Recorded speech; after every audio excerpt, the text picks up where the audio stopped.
حضرت مولا علی شیر خدا رضی اللہ تعالیٰ عنہ بیان فرماتے ہیں، آپ فرماتے ہیں اسے مبارک ہو جسے تھوڑے لوگ جانتے ہیں، قابل مبارکباد ہے، کم لوگوں میں جانا پہچانا جاتا ہے۔ اور ایک حدیث پاک میں بھی فرمایا کہ وہ بندہ بڑا خوش نصیب ہے جس کی طرف انگلیوں سے اشارے نہ کیے جائے، فلاں جا رہا ہے فلاں جا رہا ہے۔ بہت سارے کام آپ کر نہیں سکتے، بہت سارے چیزوں میں آپ محسوس کرتے ہیں کہ یہ میرے ساتھ کیا ہوا۔ چلے کچھ لوگوں کا مقصد اگر عہدوں تک پہنچنا ہے، اقتدار حاصل کرنا مقصد بنا لیتے ہیں، تو جتنے مجبور ہم نے عہدوں پر بیٹھے لوگ دیکھے ہیں، اتنا شاہد ہی کوئی مجبور ہو۔ یا آپ کبھی دیکھ لیں، حکومت مجبور ہوتی ہے، اپوزیشن آزاد ہوتی ہے، اس کا کام تو صرف تنقید کرنا ہے، وہ کرتی رہتی ہے۔ لیکن جو لوگ کسی عہدے پر بیٹھے ہوتے ہیں، لوگ بول دیتے ہیں اس کو یہ کر دینا چاہیے، اس کو وہ کرنا چاہیے، کچھ باتیں درست بھی ہوں گی لیکن اتنا آسان تھوڑی ہوتا ہے۔ بہت سارے پہلو ہوتے ہیں جن پر غور کرنی ہوتی ہے۔ اگر کوئی اخلاص کے ساتھ عہدے پر بیٹھا ہے تو اس کو بڑا پھونک پھونک کے قدم اٹھانا پڑتا ہے۔ تو کسی شخص کا مقصد اگر دولت کا حصول ہو کہ مجھے ہر صورت میں پیسہ ہی جمع کرنا ہے، اس نے بھی زندگی کا کوئی پیارا مقصد نہیں پایا۔ بہت ساری جگہوں پہ دولت نفع بخش ہوتی ہے، اللہ کا فضل ہوتی ہے، لیکن اگر جائز ناجائز کا لحاظ کیے بغیر مقصود ہی صرف حصول دولت ہو تو دولت کی پیاس اور بھوک وہ والی بھوک اور پیاس ہے جو پیسے ملنے سے ختم نہیں ہوتی، بڑھتی جاتی ہے۔ یہ بڑھتی ہے، یہ ختم نہیں ہوتی کہ جتنے ملیں گے حال میں مزید حال میں مزید کی آوازیں اور آئیں گی، یہ طلب بڑھے گی۔ یہ بڑا سخت نقصان کرتی ہے انسان کی باطن کا، اس کی نورانیت کا، اس کی کیفیات کا۔ جو لوگ قناعت پسند نہیں ہوتے، حریص ہوتے ہیں، لالچی ہوتے ہیں، وہ تو بیچارے الجھ جاتے ہیں، ان کا اندر تو اجڑ جاتا ہے پوری طرح، انہیں پتہ بھی نہیں چلتا اور وہ بے آباد ہو چکے ہوتے ہیں۔ اچھا، کئی دفعہ ایسا بھی ہوتا ہے وہ اخلاص سے چلے تھے، ان کے مقاصد بڑے حسین تھے، لیکن جب اس رستے پہ پڑے تو پھر مقصد بدل گیا، اللہ معاف کرے، پھر وہ حصول دولت، حصول دنیا، تو وہ اپنی بھی وہ کیفیت نہیں رہی ان کی، وہ خود بھی بے چین ہوتے۔ اور حدیث پاک میں موجود ہے، نبی کریم علیہ السلام نے فرمایا، دو بھوکے بھیڑیے، بھیڑیا ویسے ہی بڑا خطرناک ہوتا ہے، اور اگر اوپر سے بھوکا ہو تو بھیڑیا ویسے ہی خطرناک ہے، اور اگر بھوکا بھی ہو تو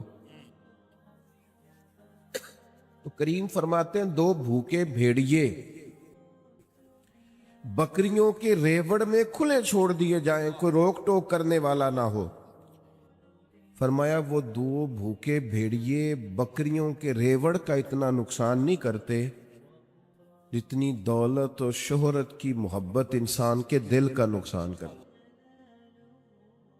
وہ اندر سے پورے طور پہ اجڑ جاتا ہے، اس کا باطن پورے طور پر تباہ ہو جاتا ہے، اسے پتہ ہی نہیں ہوتا۔